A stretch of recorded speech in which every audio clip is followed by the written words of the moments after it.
Assalamualaikum warahmatullahi wabarakatuh. Selamat datang di channel Ukom Bidan Online. Pada kesempatan kali ini, kita akan melakukan pembahasan tentang tryout uji kompetensi bidan dan juga SKB Profesi Bidan dengan tema Remaja dan Kesehatan Reproduksi. Soal 1, Nona N 15 tahun datang ke PMB dengan keluhan ada benjolan bulat pada payudara.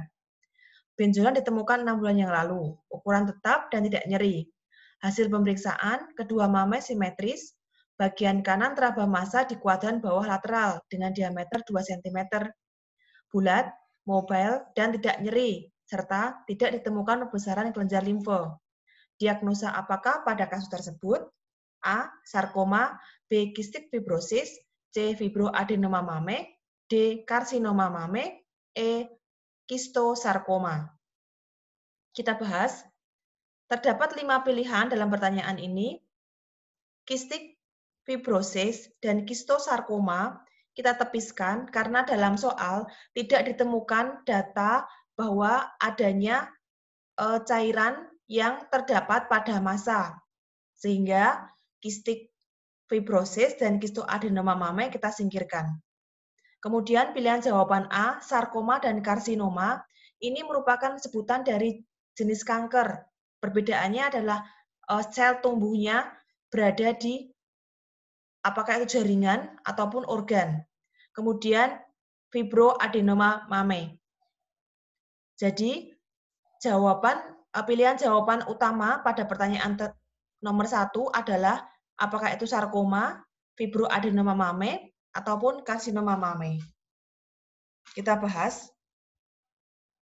Kasus yang paling banyak keluar di UKOM atau SKB Bidan adalah kanker payudara atau karsinoma dan juga fibroadenoma mame atau FAM. Ciri utamanya yaitu FAM. Apabila FAM itu didapatkan adanya benjolan pada payudara. Batasnya tegas, bentuk benjolannya berupa bulat atau oval dengan konsistensi padat dan kenyal. Diameter sekitar 1-4 cm, dapat diraba dan digerakkan dengan bebas. Kemudian, tidak menimbulkan rasa nyeri. Sedangkan pada kanker payudara, ditemukan adanya perubahan ukuran, bentuk, dan tampilan payudara. Apabila kita mengilustrasikannya itu seperti jeruk. Jadi, adanya perubahan struktur kulit menjadi lebih kasar. Kemudian, terdapat rasa sakit pada payudara dan pembesaran kelenjar limfe. Pada pokok data nomor 1, tidak diperoleh adanya nyeri tekan dan juga pembesaran kelenjar limfe, sehingga tidak mengarah pada kanker. Kita bahas. Pada hasil pemeriksaan didapatkan diameter sekitar 2 cm, bentuknya bulat, mobile, dan tidak nyeri, serta tidak ada pembesaran kelenjar limfe. Sehingga diagnosa yang paling tepat pada kasus tersebut adalah fibroadenoma mame. Soal yang kedua, seorang ibu bersama anaknya yang berumur 15 tahun datang ke PMB untuk berkonsultasi kehamilan di luar nikah. Keduanya ingin menggugurkan kehamilan ini. Paham apakah pada kasus tersebut? A. Pro-choice, B. Safe abortion, C. Misabortion, D. Abortion provocatus, C. E. Pro-life. Untuk pilihan jawaban C dan D, misabortion ataupun abortion provocatus, ini merupakan jenis dari aborsi, sehingga kita singkirkan pilihan jawaban C dan D. Kemudian pilihan jawaban B, safe abortion, ini merupakan perancu, namun tidak ditemukan adanya safe abortion, sehingga kita juga singkirkan. Paham yang paling mendekati yaitu pro-choice atau pro-life. Kita bahas. Untuk pilihan pro-life, ini merupakan suatu paham yang menentang adanya aborsi dan lebih menekankan pada kesempatan untuk hidup. Sedangkan untuk pro-choice, ini tidak menentang aborsi dan lebih mementingkan pada pilihan dari setiap individu. Pada soal didapatkan bahwa keduanya, baik ibu maupun anaknya, ingin menggugurkan kehamilan di luar pernikahan. Sehingga paham yang paling tepat pada kasus tersebut adalah pro-choice, karena menginginkan adanya keguguran dalam kehamilan. Nomor 3, saat membina posyandu remaja, bidan mendapatkan keluhan para remaja yaitu adanya kulit yang mudah berjerawat, payudara dan panggul mulai membesar. Termasuk gejala apakah pada kasus di atas? A. Pubertas primer, B. Pubertas sekunder, C. Ciri seks primer, D. Ciri seks sekunder, E. Pubertas dini. Pilihan jawaban yang menjadi underline atau perhatian kita adalah ciri seks sekunder maupun ciri seks primer antara C dan D. Kita bedakan. Untuk ciri seks primer ini berhubungan langsung dengan organ genitalia. Misalnya haid atau hari pertama menarche ataupun mimpi basah. Sedangkan ciri seks sekunder itu lebih kepada fisik lain selain dari organ vital. Misalnya adanya perubahan suara, tumbuhnya jakun, tumbuhnya buah penis dan tumbuhnya buah zakar dan juga penis pada remaja laki-laki. Kemudian pada remaja putri ditandai dengan adanya perubahan payudara yang lebih membesar dan pinggul yang melebar. Pada pertanyaan nomor 3, keluhan yang dialami oleh remaja tersebut adalah payudara dan juga panggul mulai membesar, sehingga gejala yang dirasakan mengarah pada ciri seks sekunder. Pertanyaan nomor 4, Nyonya R datang ke PMB untuk berkonsultasi tentang perkembangan remaja. Anak laki-lakinya 17 tahun mempunyai kebiasaan menyimpan pakaian adik perempuannya, terutama pakaian dalam. Jenis apakah perilaku yang menyimpang pada kasus tersebut?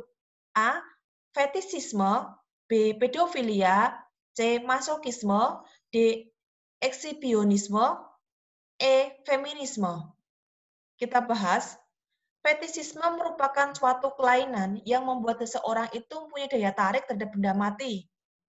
Pada tahun 2020, terdapat kasus yang viral di mana ada salah satu remaja, satu mahasiswa, yang mengadakan penelitian dan respondennya itu dibungkus dengan jaring. Beberapa peneliti dan juga pakar menyatakan bahwa ada kecenderungan kelainan fetisisme, yaitu sang mahasiswa mempunyai ketertarikan terhadap jarik yang dibungkus pada responden.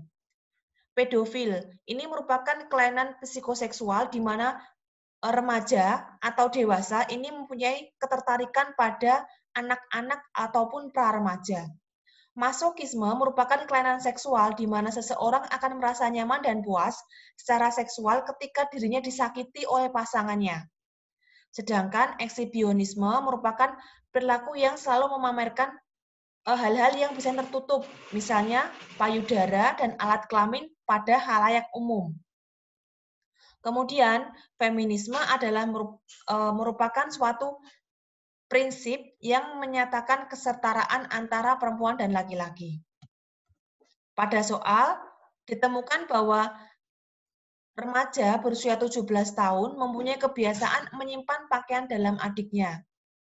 Sehingga istilah perilaku menyimpang tersebut adalah fetisisme karena lebih tertarik pada benda mati berupa pakaian dalam dari adik perempuan. Baik, kita lanjut ke soal nomor 5. Seorang remaja 15 tahun datang ke PMB mengeluh 3 bulan menstruasinya terjadi 2 kali dalam 1 bulan ini. Kemudian setelah menstruasi, setiap menstruasi berlangsung selama 6 hari dengan frekuensi ganti pembalut 3 kali. Nyeri terjadi pada hari pertama dan kedua. Diagnosa apakah pada kasus tersebut? A. Oligomenor, B. Hipermenor, C. Menoragi, D. Dysmenor, E. Polymenor. Kita bahas semua pilihan jawaban. Pada siklus menstruasi, terdapat 2 pokok gangguan, yaitu gangguan pada siklus dan juga pada volume. Pada siklus, ini ada 2 jenis, yaitu polymenor dan oligomenor. Untuk polymenor, ini merupakan suatu siklus menstruasi yang pendek, biasanya kurang dari 21 hari. Sedangkan oligomenor merupakan siklus menstruasi yang panjang, biasanya lebih dari 28 hari. Untuk terkaitan dengan gangguan volume, ini lebih gampang. Menghafalnya yaitu hipo dan hiper. Hipo itu sedikit volumenya, kemudian hiper itu banyak. Hal lain yang perlu diperhatikan adalah apabila frekuensi lama waktu menstruasi lebih dari 14 hari, itu termasuk kasus patologis yang bukan merupakan kewenangan dari bidan. Pada soal dinyatakan bahwa selama 3 bulan ini, remaja tersebut mengalami 2 kali menstruasi dalam 1 bulan. Untuk lamanya ini masih normal 6 hari, ganti pembalut ini masih normal 3 kali sehingga tidak terjadi hipermenor. Untuk nyeri masih normal karena terjadi pada hari pertama dan hari kedua. Sehingga data yang pokok utama adalah adanya menstruasi 2 kali dalam 1 bulan, jadi terjadi kelainan siklus. Sehingga diagnosa yang paling tepat adalah polimenor atau siklus menstruasi yang pendek. Pertanyaan nomor 6. Seorang remaja perempuan 17 tahun datang ke PMB dengan keluhan haid lebih dari 10 hari. Hasil anamnesa, ganti pembalut 3 kali sehari, tidak ada nyeri. Hasil pemeriksaan didapatkan vital sign dalam batas normal. Kemudian, remaja tersebut menolak untuk dilakukan pemeriksaan oleh bidan, baik palpasi maupun inspeksi. Rencana asuhan apakah yang paling tepat pada kasus tersebut? A. Meminta dukungan pada keluarga pasien.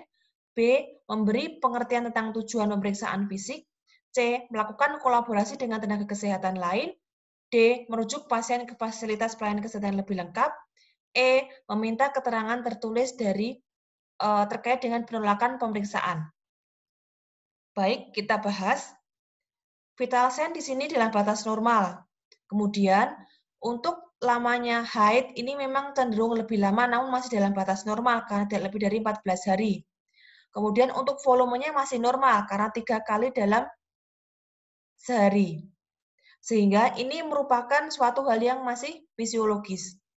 Dalam menangani kasus yang fisiologis dan pasien mengalami penolakan, bidan ini melakukan pendekatan dan juga memberikan pengertian tentang tujuan pemeriksaan fisik, sehingga pasien akan mengalami sadar akan tujuan pemeriksaan dan mau untuk dilakukan pemeriksaan selanjutan. Sehingga jawaban yang paling tepat adalah B, memberikan pengertian tujuan pemeriksaan fisik. Pertanyaan nomor 7, Nyonya R 24 tahun datang ke PMB dengan keluhan keputihan sudah 2 bulan. Berjumlah agak banyak dan berwarna kehijauan dan berbau. Nyonya R menikah selama 8 bulan, suami bekerja sebagai buruh di luar kota dan pulang 1 kali 1 bulan. Diagnosa apakah pada kasus tersebut? A. Sipilis, B. Chlamydia, C. Gonore, D. Herpes genitalis, E. Trichomoniasis vaginalis. Kita bahas, ini soal kesehatan reproduksi yang mempunyai ciri-ciri yang saling mirip. Dalam buku suplemen bimbingan teknis kesehatan reproduksi in MS dan juga HIV/AIDS, beberapa kata kunci yang Mimin coba untuk rangkum adalah gonore, ini disebabkan karena Neisseria gonore. Cirinya adalah keputihan banyak dari biasanya, kemudian berwarna kuning kehijauan, nyeri saat berkemih. Pada laki-laki, ditemukan uretra bengkak, nyeri, gatal, kemerahan, dan mengeluarkan cairan. Sipilis, ini disebabkan karena Treponema pallidum. Cirinya adalah terdapat luka pada kemaluan tanpa nyeri, bintil dan bercak pada seluruh tubuh, dan kelainan saraf dan pembuluh darah. Pada herpes simplex, ini ditemukan rasa terbakar dan kesemutan pada kemaluan, dan bintil berkelompok seperti anggur pada kemaluan.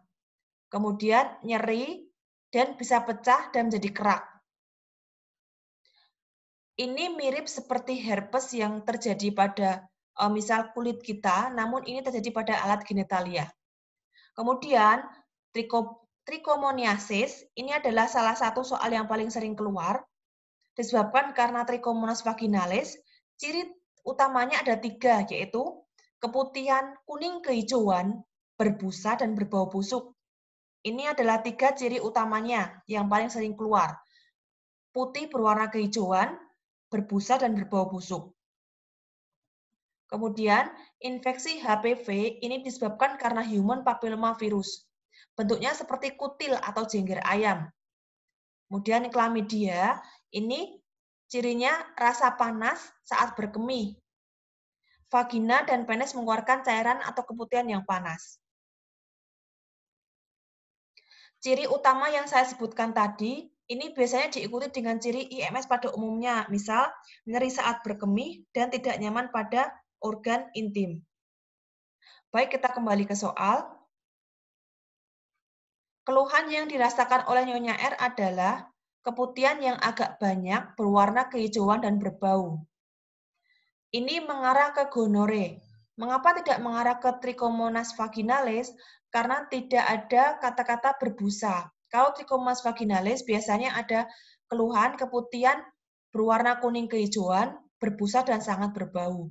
Sedangkan ini keputihannya memang jumlahnya agak banyak, berwarna kehijauan dan berbau, namun tidak berbusa sehingga lebih mengarah ke gonore.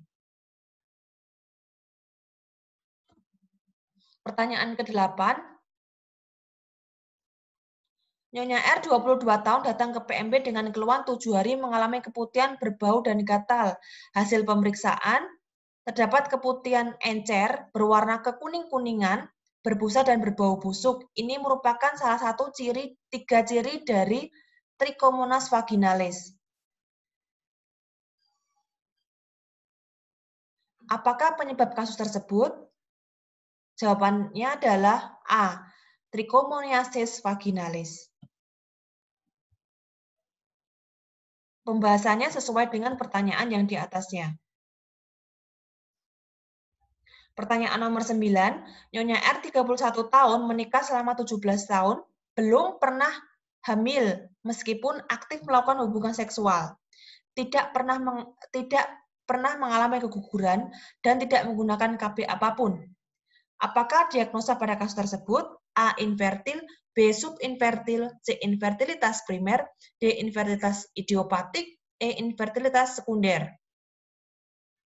Ini mengarah pada ke diagnosa infertil. Namun, pada pilihan jawaban dari A sampai E, ini ada yang lebih spesifik antara infertilitas primer dan infertilitas sekunder. Baik, kita bedakan. Untuk infertilitas primer merupakan suatu keadaan di mana pasien belum pernah hamil sama sekali. Sedangkan untuk infertil sekunder, ini sudah pernah mempunyai anak, namun mengalami kesulitan untuk memperoleh anak berikutnya. Sehingga pada kasus tersebut, jawaban yang paling tepat adalah infertil primer. Soal nomor 10, seorang perempuan 48 tahun datang ke Posbindu dengan keluhan haid tidak teratur selama 6 bulan terakhir. Hasil anamnesa, haid terakhir 2 bulan yang lalu merupakan akseptor AKDR, sering susah tidur dan banyak berkeringat pada malam hari. Ini merupakan tanda dari perimenopause, yaitu susah tidur dan sering berkeringat. Kemudian, ibu merasa sangat khawatir. Hasil pemeriksaan, tensinya 130/90, masih dalam batas normal, PP test negatif. Pendidikan kesehatan apakah yang paling tepat pada kasus tersebut? A. Terapi hormon pengganti atau THP untuk mengurangi gejala menopause. KIE tentang perubahan hormonal selama perimenopause. C. Diet tinggi kalsium untuk mengurangi osteoporosis. D. Olahraga teratur untuk memperkuat tulang. E. Pemakaian kontrasepsi hormonal. Pada kelima jawaban tersebut merupakan jawaban yang benar. Namun, yang paling mendekati atau yang paling tepat adalah kita memberikan KIE tentang perubahan hormonal selama perimenopause. Karena ini adalah suatu hal yang fisiologis, sehingga kita melakukan pendekatan secara fisiologis terlebih dahulu. Sehingga jawaban yang paling tepat adalah B, memberikan KIE tentang perubahan hormonal selama masa perimenopause. Soal ke-11, seorang perempuan 48 tahun datang ke PMB mengeluh terlambat haid selama 2 bulan. Hasil anamnesa, haid tidak teratur selama 6 bulan terakhir, merupakan akseptor AKDR. PPV dalam batas normal, TTV dalam batas normal, kemudian abdomen tidak teraba massa. Keluhan sering panas dan kemerahan, serta berkeringat pada wajah termasuk dalam gangguan apa? Ini ibu umurnya 45 tahun, termasuk dalam fase perimenopause, dengan keluhan yaitu merasakan panas, kemerahan, berkeringat di wajah, terutama dalam malam hari. Ini termasuk dalam gangguan A. Gangguan perubahan hormon, B. Gangguan neurovegetatif, C. Gangguan psikis, D. Gangguan organik, E. Gangguan fisik. Jenis gangguan pada perimenopause ini ada 3, yaitu gangguan neurovegetatif, misalnya adanya perasaan panas, kemudian keringat banyak, rasa kedinginan, sakit kepala, dan desing pada telinga. Pada psikis, ini lebih ke psikologi dari ibu, yaitu mudah tersinggung, lekas lelah, dan semangat berkurang. Pada organik, ini lebih mengarah ke organ-organ yang ada dalam tubuh mengalami penurunan fungsi.